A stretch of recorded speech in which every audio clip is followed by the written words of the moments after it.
नमस्कार मंडळी. तर आज आपण खास अंगारक संकष्टी चतुर्थीसाठी चंद्रकला मिठाईसारख्या आकारात उकडीचे मोदक करणार आहोत. तर व्हिडिओ अगदी शेवटपर्यंत बघा आणि व्हिडिओ आवडला असल्यास त्याला लाईक करा. चॅनलवर नवीन असाल तर चॅनलला सबस्क्राईब सुद्धा करा. तर हे मोदक करण्यासाठी मी जे तांदळाचं पीठ वापरलं आहे ते आंबेमोहर किंवा बाकी कुठल्या तांदळाचं नसून राशनच्या तांदळाचं आहे. तर हे पीठ जे आहे ते एकदम बारीक दळलेलं असलं पाहिजे, जे आपण मोदकासाठी वापरणार आहोत.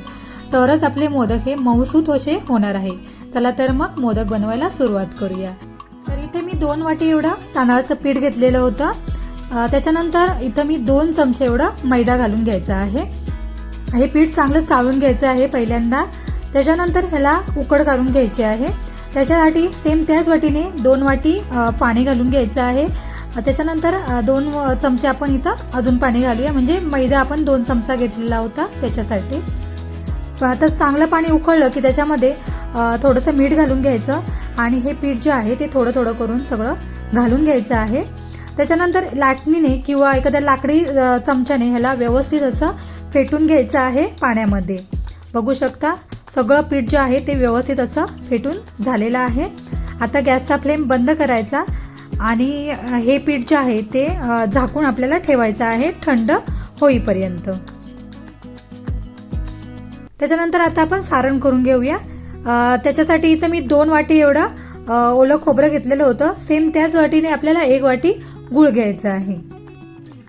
आता गूळ व्यवस्थित वितळून घ्यायचा आहे खोबऱ्यामध्ये.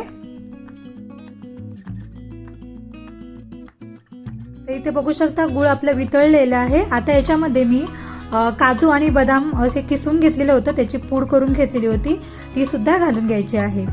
आता व्यवस्थित हे मिक्स करायचं. त्याच्यानंतर इथं सगळ्यात लास्ट आपल्याला जायफळ आणि वेलचीची पूड घालून घ्यायची आहे. व्यवस्थित सगळं मिक्स करायचं. जास्त असं सुकवत राहायचं नाही. आता थोडंसं विक झालं की त्याला एका प्लेटीमध्ये काढून घ्यायचं आहे, आपल्याला थंड करत ठेवायचं आहे. तर इथे बघू शकता पीठ सुद्धा आपलं थंड झालेलं होतं. आता ते एका परातीमध्ये काढून घ्यायचं आणि व्यवस्थित असं मळून घ्यायचं आहे आपल्याला. पीठ मळताना इथं तुम्ही तेलाचा किंवा तुपाचा सुद्धा उपयोग करू शकता. मी थोडंसं तूप घेतलेलं होतं, ते लावत लावत हे पीठ जे आहे ते व्यवस्थित असं मऊसूत असं मळून घेत आहे.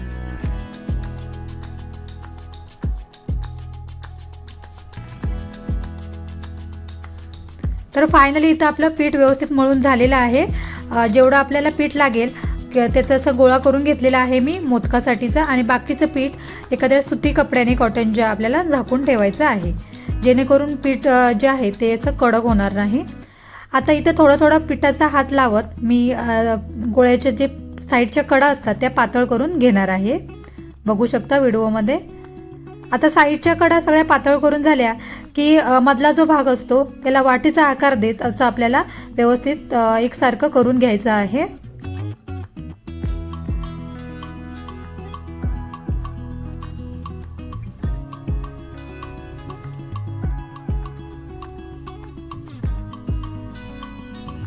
तर इथं बघू शकता वाटीचा असा आकार त्याला येत आहे.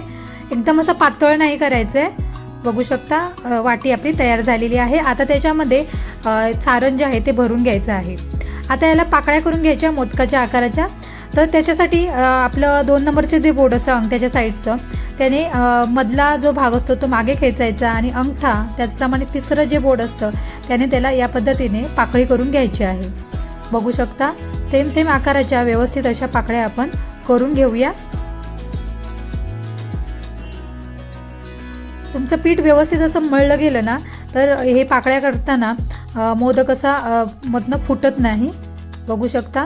आता फायनली सगळ्या पाकळ्या करून झाल्या की हाताच्या साहाय्याने व्यवस्थित असं वर खेचत पीठ आपल्याला मोदकाचा ह्याला आकार करून द्यायचा आहे. बघू शकता. अलगद करायचा, जेणेकरून पाकळ्या ज्या आहेत आपल्या त्या खराब होणार नाहीत. तर फायनली इथे आपला मोदक रेडी झालेला आहे. आता याला आपण मुरड घालून घ्यायचे आहेत. तर इथं बघू शकता तुम्ही 2 प्रकारे त्याला डिझाईन करू शकता. तर पहिल्यांदा इथे मी सगळ्या मोदकाला अशा पाकळ्या करून घेते आहे. सगळ्या साईडने व्यवस्थित एकसारखे अशा पाकळ्या करून घ्यायच्या आहेत. बघू शकता असा सुद्धा मोदक खूप छान दिसतो, परंतु आपण याला चंद्रकला मिठाईसारखा आकार देणार आहोत आतमधनं मुरड घालून. तर बघू शकता प्रत्येक पाकळी जी असते त्याला आतमध्ये थोडं थोडं करून असं दुडून घ्यायचं आहे आपल्याला.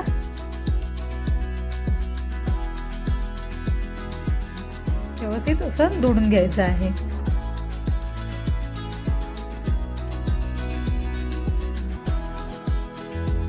आता सगळ्या साईडने आपण व्यवस्थित असंच दुडून घेऊया. तर इथं बघू शकता फायनली ही डिझाईन आपली रेडी झालेली आहे.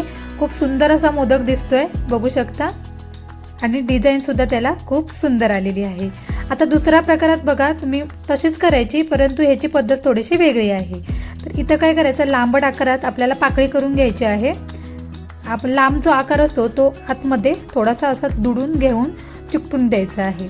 बघू शकता खूप सुंदर डिझाईन दिसते आहे. अशा सुद्धा पद्धतीत तुम्ही त्याला मुरड घालून घेऊ शकता. आता फायनली इथे हा सुद्धा मोदक आपला रेडी झालेला आहे. तुम्हाला जे इझी वाटतं तसं तुम्ही करा. तर फायनली इथे आपले सगळे मोदक रेडी झालेले आहेत. आता याला आपण स्टीम करून घेऊया. त्यासाठी मी अगोदरच पातेल्यामध्ये पाणी ठेवलेलं होतं. पाणी चांगलं उकळलं की त्याच्यामध्ये लिंबाची फोड घालून घ्यायची, जेणेकरून आपलं पातेलं जे आहे ते काळं पडणार नाही. त्याच्यानंतर एक चाळण ठेवून घ्यायची, त्याच्यामध्ये मी थोडंसं हळदीची पानं घालून घेतलेली आहेत. हळदीच्या पानामुळे मोदकाला मस्त असा वास येतो. त्याच्यानंतर सगळे मोदक जे आहेत ते आपल्याला व्यवस्थित ठेवून घ्यायचे आहे. आता याच्यावर आपल्याला एकत्र झाकण ठेवून द्यायचं, जेणेकरून त्याच्यातनं हवा बाहेर येणार नाही. तर फायनली इथे आपले सगळे मोदक स्टीम झालेले आहेत. आता हे सगळे मोदक एखाद्या प्लेटीमध्ये काढून घ्यायचे आणि वरनं जे आहे ती तुपाची धार सोडून घ्यायची आहे. तर फायनली इथे बघू शकता मस्त असे मोदक आपले रेडी झालेले आहे.